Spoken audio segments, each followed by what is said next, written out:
जब तक अल्लाह मुझे जिंदा रखेगा मैं तुम्हारी नाक में और दिमाग में दम करके रखूंगा।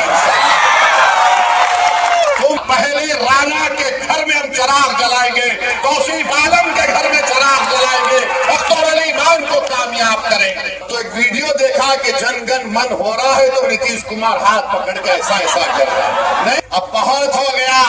ये हर बार चुनाव आता तो इनको एक ही चीज नजर आती, ओवैसी बी टीम है,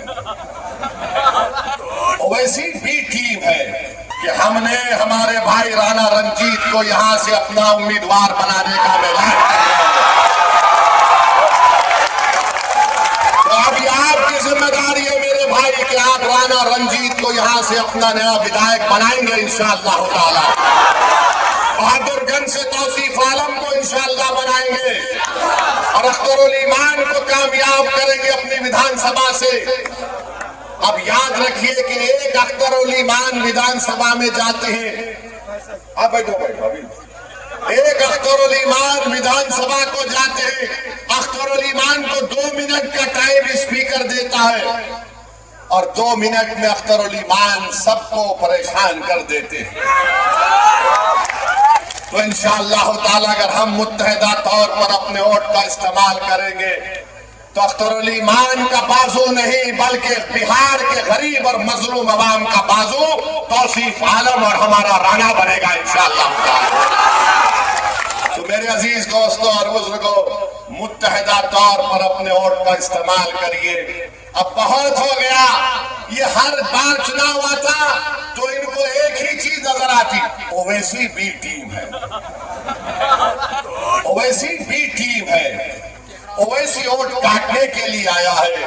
अरे तुम याद रखो, जब तक अल्लाह मुझे जिंदा रखेगा मैं तुम्हारी नाक में और दिमाग में दम करके रखूंगा। तुम जितना बोलते बोल लो, मगर लालू जी आपके 15 साल हमको क्या मिला बताओ? नीतीश 20 साल बताओ बिहार के गरीबों को क्या मिला? आप 20 साल मुख्यमंत्री रहे। अब तो एक वीडियो देखा कि जनगण मन हो रहा है तो नीतीश कुमार हाथ पकड़ के ऐसा ऐसा कर रहा है। नहीं मालूम क्यों कर रहे हैं। शायद अख्तर अली खान के पास वो डॉक्टर भी है, सियासी डॉक्टर। आप बताइए आप किसका साथ देंगे? जिसको आपने 15 साल आजमा लिया, जिसको आपने 20 साल देख लिया और हमको गाली देते थे। 2 मरतबा लालू नीतीश आए और कहा कि ओवैसी को रोको वरना भाजपा आ जाएगी, और आप बेचारे मासूम इनकी बातों में आ गए। आपने उनको वोट दिया मगर फिर वो लड़ लिए, फिर ऐसा लड़ लिए कि बीजेपी भाजपा आ गई। तो जिम्मेदार हम नहीं है अगर बिहार में बीजेपी है, जिम्मेदार लालू है और नीतीश कुमार।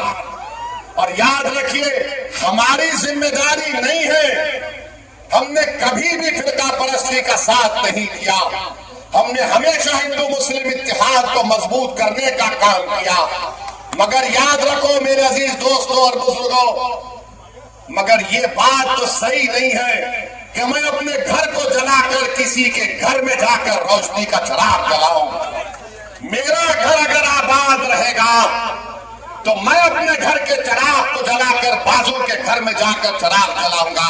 हम 50 साल से अपने घर के चिराग को गुल करके, अपने घर को जलाकर राख करके किसी और के महल को रोशन कर रहे हैं। अब महल किसी का रोशन नहीं होगा। पहले राणा के घर में हम चिराग जलाएंगे, तौसीफ आलम के घर में चिराग जलाएंगे, अख्तर अली खान को कामयाब करेंगे। ये हमारी कोशिश होनी चाहिए। तुमने देख लिया कि भारत की पार्लियामेंट में बहुत है, मगर अगर तुम्हारी अजमत का मसला आता है, तुम्हारी गीरत का मसला आता है, तुम्हारे तहफ़्फ़ुज़ का मसला आता है, तुम्हारे हुकूक का मसला आता है, तो कौन आवाज उठाता? उसका पार्टी का नाम मजलिस इत्तेहादुल मुस्लिमीन है।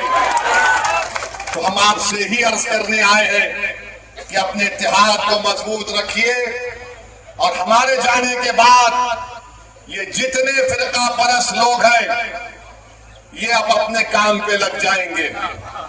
ये जितने नाम निहाद सेकुलर लोग हैं वो भी काम पे लग जाएंगे।